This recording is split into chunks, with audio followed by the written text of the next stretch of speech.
It's a funny thing because every young man needs God. You need God, bro. And I'm the last person that you'd ever kind of expect to think, whoa, he's teaching me about God? How? I grew up in the ghetto, extremely poor. And I don't know how many of you can actually understand and resonate with that. I doubt a lot of you can. It's not a good place to grow up. It's not a good place at all, bro. When you walk out your door and you see needles and just cracked glass everywhere. Police come every other day because something's popping off. People are fighting, people are stabbing each other or whatever's going on. When everyone you know is abusing drugs or alcohol, and the environment you grow up in is graffiti everywhere, and it's so poor, it's just like these townhouses, it's just not a good place to grow up. When you grow up in the ghetto, you see things. I literally know someone that killed his mum. I have seen people in front of me pretty much die from drug overdoses. I've seen people that will never just kind of be the same again because they used too much drugs. Where I'm from, you don't make it out. And you definitely don't necessarily believe in God because you see the realness of this world in a dark way. And that's how my whole life was growing up. It was. My father just up and left one day as well. He left his 3 kids and his wife and bounced. Just out the door. See you later. So my mum raised 3 boys by herself in the ghetto. Extremely poor, right? And my mum's this short, literally 5'1" Indian lady. How was she going to shield us from the vicious world that was in front of us? Because the world that you see when you grow up in the ghetto is not the same world that you grow up when you're rich or you just grow up in a normal family. We don't go on the weekends and go play soccer or footy. The weekends for us young guys growing up in the ghetto is go do some crime stuff. Go start drinking at such a young age. Go do some bad stuff. Because that's all we know. Because that's all we see. My whole life reflected someone that grew up in the ghetto. Alongside my brothers, alongside my friends, everyone. It's the life that we were given. And when you see the things that I've seen, it's so easy to kind of say, whoa, bro, God doesn't exist. Look at what you've seen. It's funny because I've always been a Christian. I've always been a man that believes in God. When my habits, actions, everything about me did not reflect that. But see, I'll tell you this. Growing up in the ghetto, the only hope that we had was this little Sunday school bus that came every Sunday and picked us up and took us to church. And it's funny because I think that this was just out of the niceness of people that went to church. They came in, knocked on our doors one day and said, hey, we're from this church and we just want to bring you to church and we'll feed you and we'll, just look after you for a couple hours every Sunday, bring your kids. And, my whole life I was going to church and I was kind of experienced in church, but never took it seriously because they'd pick us up, right, on a Sunday. And me and my friends and everyone that grew up in the ghetto that I did, we just kind of go for something to do. We didn't take it seriously. Come on, bro. We just kind of went for some poor kids going somewhere. But as I got older and older, my life definitely didn't reflect someone going to church. But I still believed in God. See, I started to really get involved in drugs and the wrong things as I started to get older, 16, 17, 18 years old. But in my heart, I always had God in me. I guess that's because I was somewhat involved in church. Even though I grew up poor, I was just going because, it was something that, they wanted us to do. And, it was like an outing, bro. I won't even lie. It was just something to do. And I can tell you this. I'm 25 years old now. And I've seen a different perspective of the world, and I have grown up very tough, and I've lost a lot of people to the life that kind of comes from the ghetto. And being a young man, the young man that I am today, I can tell you that there is no higher purpose to your life other than living a life led by God. And this is a serious thing. See, true tenets of masculinity come from living your life in accordance to what God would want you to live. Now, I can't come here and say, oh, yep, I'm the best Christian in the world. I can't say that to you, bro. And I'm not necessarily even telling you to follow Christianity or, whatever. Maybe you are religious right now, maybe you're not. But I want to kind of give you this perspective. If you, and you can take this word from me, can click and open the news app on your phone and see all this crazy stuff going on, what would you kind of expect that to be? You would say that that's the devil, right? Like, that's evil, that's scary, that's bad. Like, how is all this going on?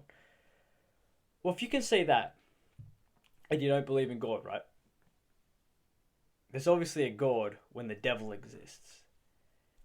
So I just want to kind of put that out there.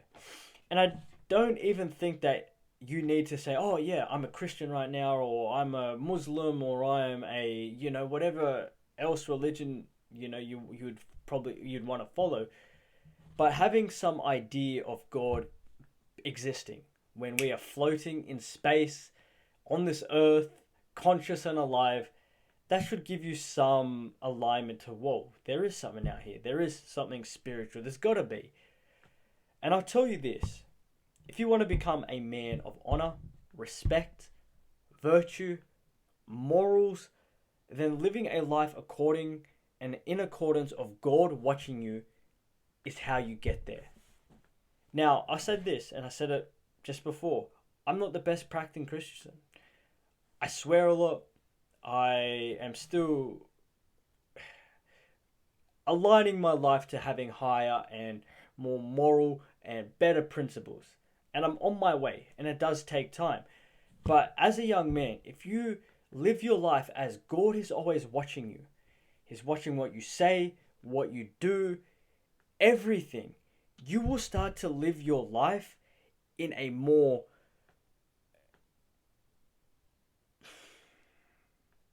you'll live your life in a way that reflects a masculine man. You will. Because what's a masculine man? A masculine man to me, because it's my opinion, right? And so many other people will have different opinions on what true masculinity is. And I'm giving you a true masculine opinion of myself as a young man that's been through a shit ton of hard times, a well-versed life of just seeing things in regards of like what you shouldn't see and putting yourself out there. A masculine man is someone that does the right thing, day in, day out, is always trying to lead and help others, respects himself enough to do what he says, means what he says, and also live a life congruent of becoming the best version of yourself. That's what masculinity as a whole means to me. Now, of course, there's little bits and pieces that you can add to that, but that's what I truly believe it is. Alongside controlling your emotions, because that's one thing that we are starting to lose so much of. And your life will start to tenfold the more you believe, whoa, okay, I'm being watched by God.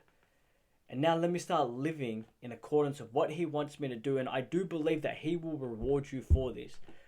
I can tell you this, and I think that not a lot of people will ever kind of say this, but I will. I want to be that young man that goes, whoa, God gets surprised by my actions, my discipline, my focus, and what I do, because He's like, whoa, I didn't even create him to do this, and He's outshining the potential that I had for him. Whoa, look at him. Let me reward him for him surprising me, for him doing good, for him becoming the man but I knew he could be, and then even going past that. You as a young man will see your life completely change in how you think about yourself. Just everything will change when you say, boom, I'm living my life in accordance of God. When you walk around this earth, there's no better feeling knowing that you don't fear any other man. Roaming this earth, you don't fear anything else. If something does happen, it's in God's plan. I literally believe that I don't fear any man except for God. And I only fear Him because I want to make Him proud. I want to make God proud of His Son, the man that He created. And when I walk around and something bad happens, okay, I say, God will help me figure it out. I got God on my side.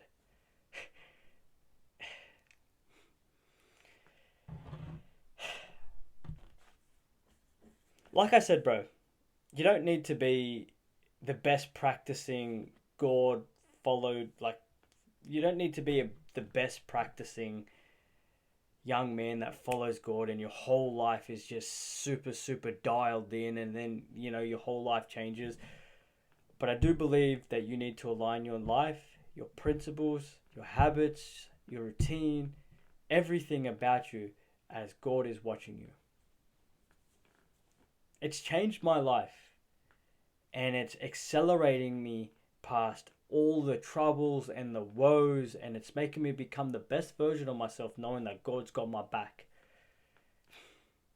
Every morning I start my day and I pray. I go sit in the sun, or I go listen to like a meditational, like Christian meditational guide on YouTube, and I'll just sit there and I'll meditate and I'll pray, or I'll listen to like some sermons. Boom, I start my day like that. I know that God's like, whoa, let me give him a good day, because he spent some time with me in the morning. It's a funny thing, bro, and I can tell you this. You'll never be alone. You'll never be scared. You'll never be doubtful when you know God's got a plan. Whether it's good things that have happened to you or bad. Bad things are just lessons from God, and God gives his toughest battles to his strongest soldiers. And I mean that. And he tests you, and he was about to level you up the more you succeed in his tests. Love you, bro. If you want to become a masculine man, align your life to God.